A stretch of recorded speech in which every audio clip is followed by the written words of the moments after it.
Bhogapuram airport ప్రారంభోత్సవాన్ని ఘనంగా చేశాం.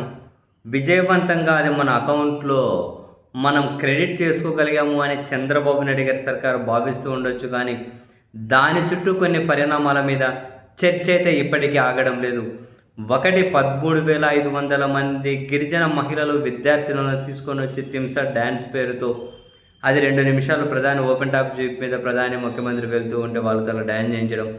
వాళ్ళని అవమానించడమే అని చెప్పి జాతీయ స్థాయిలో తీవ్ర చర్చ అండ్ దీనికి మీద పెట్టినటువంటి ఖర్చు మీద కూడా ఒక పక్క చర్చ జరుగుతూ ఉంటే, మరొక వైపు ఇంత ఘనంగా కార్యక్రమం నిర్వహించడానికి కారణమైనటువంటిది ఆ ఎయిర్పోర్ట్ ఓనర్ జిఎంఆర్ గ్రంథి మల్లికార్జునరావు గారు. తను వేదిక మీద ఉన్న తనతో పాటు ఇద్దరు సీనియర్ ఆఫీసర్లు కూడా, సీనియర్ జిఎంఆర్కి సంబంధించిన అధికారులు కూడా వేదిక మీద ఉన్నారు. ఉన్నా కూడా ఆ శాఖకు సంబంధం లేని పంచాయతీరాజ్ మినిస్టర్ మాట్లాడారు. జనసేన అధ్యక్షుడు ఆయన పంచాయతీరాజ్ మినిస్టర్ కదా, లేదంటే పర్యావరణం అటవీ మినిస్టర్, ఏ విధంగానూ సంబంధం లేదు. ఆయన మాట్లాడారు. మాటలంటే ఏందో భజన. తర్వాత దాంతో సంబంధం లేని విద్యాశాఖ మంత్రి మాట్లాడారు, లోకేష్ గారు మాట్లాడారు. కానీ ఎయిర్పోర్ట్ కట్టినటువంటి గ్రంథి మల్లికార్జునరావును ఎందుకు మాట్లాడనిచ్చలేదు అన్నది చర్చ ఆగలేదు. ప్రభుత్వం వైపు నుంచి దీని మీద ఏమీ స్పందన కూడా లేదు. కానీ వినిపిస్తున్న అభిప్రాయాలు ఏంటి అంటే, ఒకవేళ గ్రంథి మల్లికార్జునరావు గారు కనుక మాట్లాడితే, గత ప్రభుత్వం జగన్మోహన్ రెడ్డి గారి సర్కార్ వాళ్ళు చేసిన దాన్ని ప్రస్తావించకుండా ఉండరు. ఎందుకంటే ఆయన ఏం రాజకీయ నాయకులు కాదు, ఏదో ఒక భజనలకే పరిమితం అయిపోరు.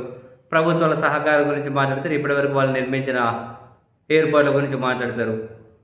శంకుస్థాపన కార్యక్రమంలో 2023లో ఏం మాట్లాడారు? అదిగో రాజశేఖర్ రెడ్డి గారి సహకారంతో ఆయన శంకుస్థాపన చేశారు, ఆయనే ప్రారంభోత్సవం చేశారు హైదరాబాద్ శంషాబాద్ ఎయిర్పోర్ట్ అని చెప్పారు. ఢిల్లీ ఎయిర్పోర్ట్ కూడా ఆయన వాళ్ళతో కలిసి వచ్చారు. ఇప్పుడు వాళ్ళ కొడుకు ఎయిర్పోర్ట్ ప్రారంభిస్తున్నారు. అన్ని అనుమతులు, అన్ని సహకారం పూర్తిగా ఉంది. మా చేతిలో ప్రాజెక్టు పెట్టారు, మేము వీలైనంత త్వరగా ఫినిష్ చేసి 2 ఏళ్ళు అయిపోయేలోగా దీన్ని స్టార్ట్ చేస్తామని చెప్పారు ఆయన. అప్పుడే 3 ఏళ్ళలో అందుబాటులోకి తెస్తాము అని అనుకున్నట్లే తెచ్చారు. మరి ఇప్పుడు కూడా ఆయన మాట్లాడిస్తే శంషాబాద్ ఎయిర్పోర్ట్ గురించి మాట్లాడకుండా ఉండరు, రాజశేఖర రెడ్డి గారి ప్రస్తావన రాకుండా ఉండదు.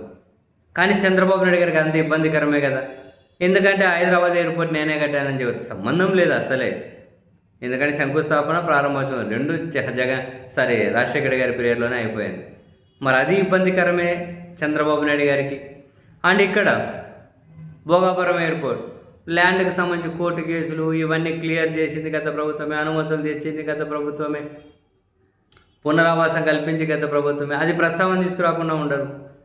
సో మరి ఇటువంటివన్నీ జరుగుతాయని చెప్పి ఆయనతో మాట్లాడించలేదా అంటే ఏమో మరి ప్రభుత్వ సమాధానం ఏంటో. మనం చూసాం కడప స్టీల్ ప్లాంట్ పనులు ప్రారంభించినప్పుడు కూడా జగన్ గారి పీరియడ్లో జిందాల్ వల్ల పనులు స్టార్ట్ చేశారు. కానీ ఇప్పుడు చంద్రబాబు గారి సర్కారు వచ్చిన తర్వాత బొంబాయిలో ఎవరో జూనియర్ ఆర్టిస్టు ఆమెను ముందుకు తీసుకొచ్చి ఏందో కేసులని జిందాల్ మీద నిందలేసి రకరకాలు చేశారు. లాస్ట్కి ఏమైంది? అవన్నీ అటకెక్కించే మళ్ళీ జిందాల్ని పిలుచుకొచ్చి మళ్ళీ పనులు ప్రారంభానికి ఏదో పేరు పెట్టి చేశారు.